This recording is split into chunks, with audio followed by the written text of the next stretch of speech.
What's up, everybody? This is Chris Kane here again with the Unofficial Therapy Podcast. Thank you guys for tuning in. I appreciate all the listeners, all the feedback so far.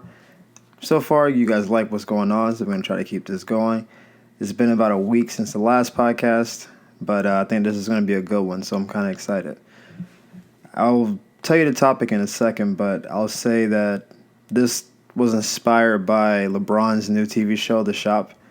And for people who know me, I'm not like the biggest LeBron basketball fan, but I think as a dude, like I'm on Team LeBron. I think he's done a lot of tremendous things. He hasn't had enough missteps to like deter from what his career is. I just don't like watching him run through people to get layups. So I'm not a fan of actually watching the game. But while he was doing the show, he was talking to other famous people, like other basketball players, actors, musicians, what have you. And he was talking about this, I guess, on the surface, metamorphosis of his public persona. For most of his career, at least half of it, he was kind of like on the Michael Jordan path. He was just the great basketball player who just kind of like, towed the line, kept sponsors happy, etc. And then the whole Trayvon Martin thing happened. And then he started being more of an activist, started speaking out more and more. And essentially, he said he just started saying no to towing the line. And he knew it would cost him endorsements, popularity, and those things. But he just said pretty much no more. I can't sit back and just let things happen. And I have a platform and a voice, and I'm not using it. And it inspired this topic today, which is the power of saying no, which is something people don't talk about that often. I think even on my own podcast, it's always about creating the next opportunity, or when one arises, grab it and run with it. But there's an art form to choosing the opportunity correctly. And if you choose the wrong opportunity because you want something to pop off, then there's usually consequences attached to it. I was reminded of this comedian. I'm not going to mention the comedian or the enterprise, but this comedian got booked to do a gig on a well-known comedy platform. And as a comic, that's like a dream come true. You just want to get opportunities, you want to get booked, what have you. And he had a great set, and he wanted to post the set to like a website to promote himself. Like, yo, man, these are my credits. Here's my stand-up set, yada, yada. And the company that he worked for took it down, had the lawyers and all that stuff go through, and essentially said, yes, this is you doing a set. We'll put your name on it, but we own it. And you can only view this if we give you the rights to it, or if you go through our website. You can't post your stand-up because we paid you, and so it's ours. That's it. And I'm sure that was in the contract, in the fine print. Maybe, he should have had his lawyers look it over, that kind of thing. But he was kind of like dumbfounded, like, man, I wish, I could use this set to even get future gigs, because it's a good set, good crowd, good lighting, all the things that like comedians and performers care about when they want to send like a reel off. You don't want bad lighting or weird crowd. So the idea that that's me, I got to grace the stage, I did my thing, but I can't do anything with it. Because in the contract, I just wanted to get paid. I wanted the opportunity. So I just said, yes, whatever. Here's the contract. Cool. I'll sign it, have it over tomorrow before you change your mind. And then later it's like, oh man, I wish I could use that. But there was probably some negotiation that could have happened on the front end, where it's like, all right, maybe you don't pay me as much, right? And I can use it this way. Or you don't pay me at all. I'll take the stage time, I'll take the venue, but I think I can make more money off of the special or the set going forward than you're going to pay me on the short end. And I thought that situation was more of like a microcosm of a lot of what I see in the world and social media especially. It's like that rush to hit a lick. If I can get this lick, get this one spark, then I'm off. Like I'm being on fire. I got it. And what happens is that you get the short-term win, but it causes you to have long-term losses. That's kind of what happens on that. Okay, I'll hit this lick. I'll do this role because I want to have credits. What's the role? Oh, the role is you playing an inmate. And maybe you don't like the visual, but you're like, you know what? Whatever, I'll be the inmate. And then you get cast again as like a gangster, and then you get cast again as this person, drug dealer, whatever. And before you know it, you have 5 or 6 reels, but it's all negative representation. And now you want to get booked for something more serious, something more dramatic, but all the reel you have is you doing stuff that's stereotypical and things that make us as a community look a certain way. But in the moment, you just want the role. Hey, whatever. It's money. Give me the role. I'll make it work. And then later on, you're like, that may not be the best look later in life. But in the moment, it was good. I'm a football fan. I know people are boycotting, what have you. I'm not boycotting mostly because I don't think it hurt their bottom line to the degree people thought it would. And I grew up a football fanatic. I don't think me not watching it is going to really hurt these billionaires. I think more so it's going to hurt the players. But, so whatever. I watch football. And this season of football, they have a TV show called Hard Knocks, which they've had for a number of years. For those of you who don't watch it, essentially is camera crews going into a football team and seeing the behind the scenes of how they work out, how they condition, how they prep for games, sideline conversations, those kind of things, to give people more of an insight as to how a team is run. Usually this is done by traditionally not great teams, actually. Teams don't usually do this show and then have good seasons. But teams who don't have good publicity, maybe they have a young quarterback and they want to get some press out there. Maybe if they want to enhance the brand of what the team is, whatever, they'll do this. This year the team is the Cleveland Browns, who have been, in my entire lifetime, an awful team. Then they had 1 year with Derek Anderson, they went like 10-6. But literally for 30 years, they've been a bad team. It's unreasonable. No team has been this bad for this long in my lifetime. So their head coach is a guy named Hugh Jackson. And for probably the last 4 or 5 years, he's been someone that people said should be a head coach. Oh, man, he's really good with this quarterback, or he did really well for this coach, et cetera, et cetera. And there were like 5 or 6 job openings last year, all of which are better jobs than Cleveland. Let's be honest. They've been a bad team for 30 years. He took the Cleveland job. He got hired actually a couple of years ago, but he took the job at a time where there are other jobs available, but he jumped on it. And they've been bad for decades. And they didn't have a bunch of talent. He took the team. First year he coached, he went 1-15. And then last year he went 0-16. So now in 2 years he's 1-31, right? Going to this next year, they're supposed to be a better team. But from watching the show, it's the team from an ownership, player, whatever angle looks dysfunctional because they've been a bad team for 30 years. And there's a very good chance this will be his last year coaching. And the way it goes in the NFL is that if you're a black coach or a non-white coach, if you get a job and you don't do well with it, you very much so may not get another job. Like Tony Dungy is like the exception. But for the most part, if you don't make it work, that's it for you. You don't get to be a retread and get rehired 2 and 3 different times. And he took this opportunity because he thought, oh, well, finally I can be a head coach. But it was of literally the worst team in the league. And the team hasn't gotten better. And he's gotten a little bit of a pass, but I think, and I'm worried, I'm really hoping he does well this year, that he's going to be out of there. And then someone will hire him as like an assistant. He's a good football mind. He'll probably be in football for the next 10 to 15 years if he wants to. If he doesn't have a great year, I don't think he'll ever be a coach again, a head coach.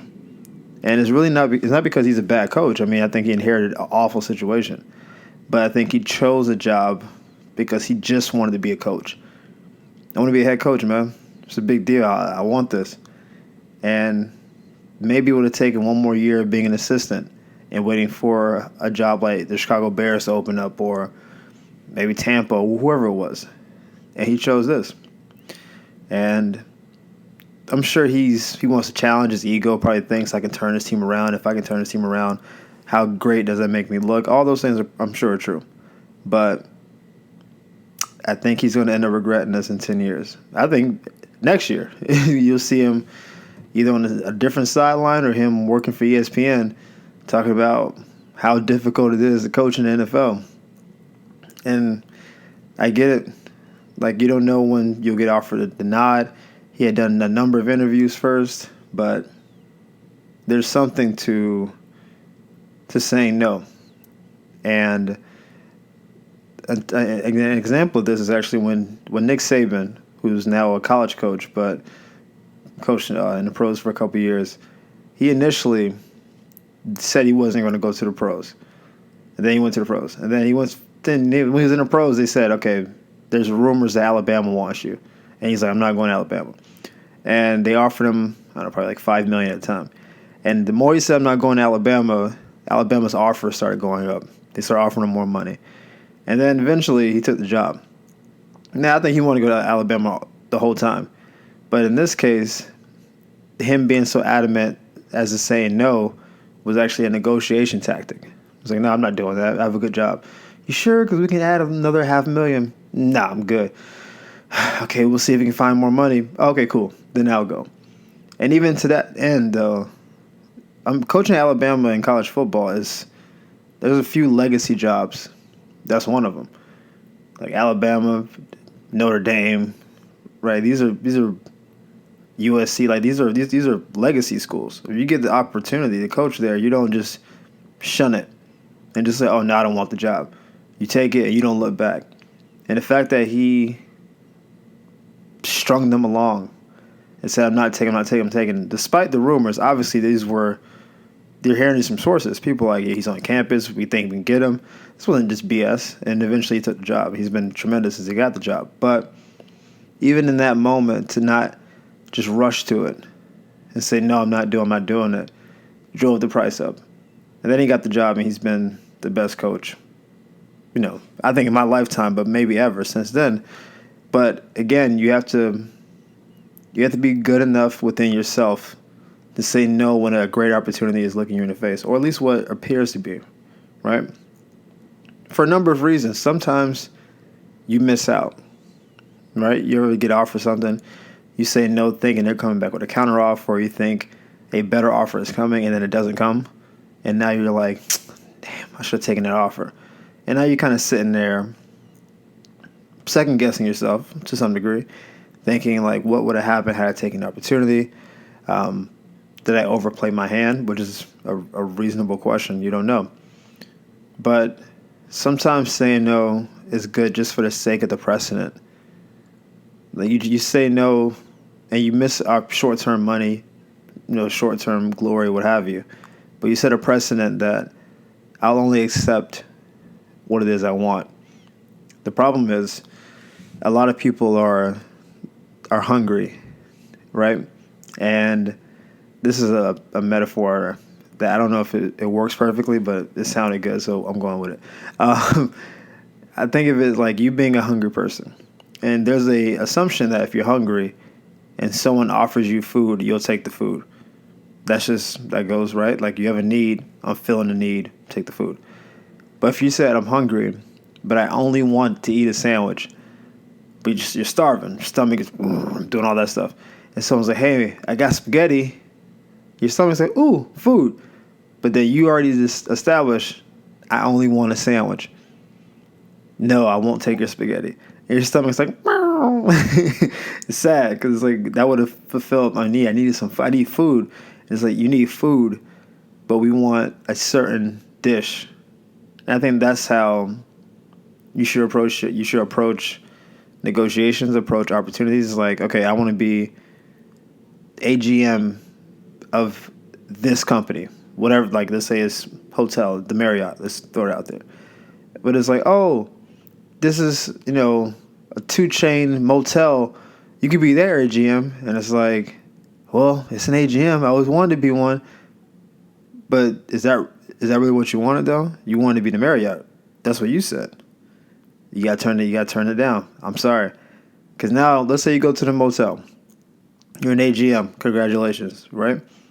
And then the Marriott job comes open, and now you want to hop. And they're like, so what have you been doing for the last 3 months? Well, I was working for the company.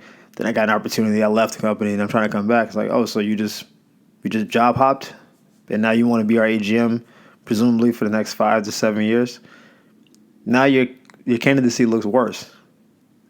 When you could have just turned that job down, and maybe you waited for a little bit longer. Maybe it would have taken 2, 3, 4 more years to finally have the chance to be the AGM of the Marriott like you wanted to be. But you were hasty. You overplayed your hand, and you made a move thinking that, well, I'm tired of waiting. Sometimes there's benefit to waiting, even though it sucks in the short term. There's a win there somewhere. And I think it's good for your resolve too, because when you're starving and when you're desperate, you start seeing what it is you will and won't accept. I have an example of this personally. When I was carless, actually about this time last year, like September, October last year, I didn't have a car. So it was a rough deal. And I was trying to save money, but I wasn't making as much as I wanted to save the way I wanted to. So I was making a little bit of money, putting like $100 here. Oh, I got to pay this bill, put $100 here. So I'm doing this overspending of a couple months, trying to save up.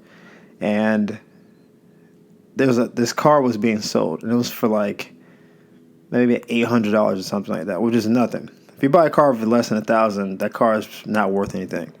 It really is just a little bit better than a bus at that point. It's like the bus that you own. That's essentially what an $800 car is. So I saw the car's picture, and from the picture I could tell it was busted. Like it looked like someone had shot it up. I'm not gonna lie to you. But the bullets didn't go through, so there's just like a lot of dents and stuff. And I went to go look at the car, and the car is worse in person than I thought it would be. I'm not gonna lie to you. I was like, man, this car has been through a 12-round fight. It lost, right? And got inside the car, and the car didn't have any AC, which, when you live in the desert, is unreasonable. You can't be in California with no AC. Like, you'll explode. And he's like, yeah, it's no AC, but, got power windows, got an auxiliary cord, keep the car. Like, it was like, you're trying to sweeten the pot. No AC, but we got this $4 cord for you, bro. And for a second, I was like, man, and I said verbally, damn, man, I can't have a car with no AC. He's like, well, winter's coming up, which is a great selling point. I was like, this guy's a champion, because I was like, that's true. It's almost October. Like, it'll be cool soon, but then it's like, yeah, then it's gonna be hot again, and now you're stuck with this bus car. And then I try to like haggle him down, and I'm not gonna lie to you. Like, I would like to say I just said no on my own, like, swag, but I was like, all right, I can't do 800. It's got no AC. How about we do like 650? He was like, no, bro, it's got to be 800. And then I was just like, I'm not paying $800 for a car that doesn't have AC, dude. Come on, man. I'm going to die. And he was like, well, it's your loss, bro. This car's going to sell fast. And so I caught the bus back home. And I kept looking. The car was still listed for like maybe 3 more weeks. No one jumped to buy it. And I guess either they took the listing down or somebody eventually bought it. But it took me another probably 6 or 7 weeks to find a car that I actually got. And for the next 6 or 7 weeks, I was on the bus, getting rides, walking occasionally, when I'm in a pinch, doing the Uber thing. And during that time, when I'm on a bus next to a dude who's not wearing shoes, which I feel like should be illegal, but whatever. Next to a dude staring at me, just like staring a hole in my ear, wanting to ask me a question, but just being creepy about it. I was like, man, I don't like being on a bus. I don't like what this is. I'm an adult, like this. I shouldn't be here. I have a job. I shouldn't be here. I went to school, all that good stuff. And it was like, man, I could have had that little bus car. But I don't know. I don't think that car was the right car for me. And I didn't have like a particular preference. It wasn't like I needed a certain brand or model or anything. It was really just, I know I'm in a desperate place. And I know things are going to be thrown my way. And if I want to just take the first thing, Think of it like dating. Like, you ever been single for a long time, and then you start romanticizing people who you never would date normally. Like, well, he's got a family, so she's got both her eyes. That's cute. You start saying stuff like that when before you were like, I wouldn't go out with her. Like, whatever, dude. She's a bum. Oh, he's a scrub. Then all of a sudden, like, oh, that scrub got a Honda, and you kind of go for it.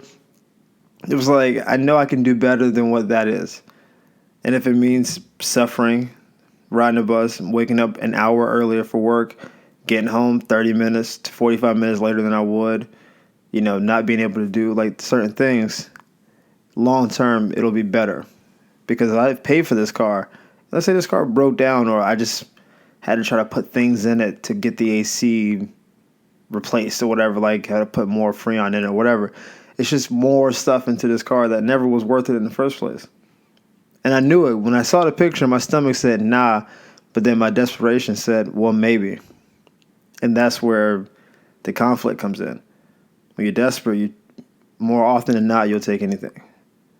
And what I'm imploring in you guys out there who are listening is that we all get desperate in certain respects. It's usually financial. I think that's the biggest thing we can kind of attest to is like, man, my money's low.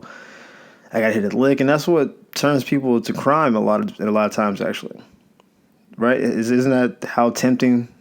That's how the movies make it out to be anyway. But we also know that for real life. Your money's low. You're working at some BS little job. If someone's like, yo, you make $45, $50 a day. If you come with me for the next hour, I can get you $150. And you're like, oh. And you know it's the wrong thing. You know it's not legal money. You know if I get caught, I'm going to jail. But I'm tired of working 8 hours, flipping burgers, talking to ungrateful people, and coming home with $50. Like, I don't want that life for myself. And so you say, all right, cool. And you do the first time, you don't go to jail, and then you're like, oh, this is a thing. And then you keep going, and then you get caught up in a trap, and then you can't go back. And that's kind of how that life is.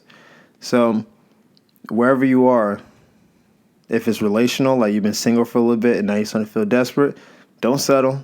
Don't do it. I know it's tempting to you're tired of being alone. I get it.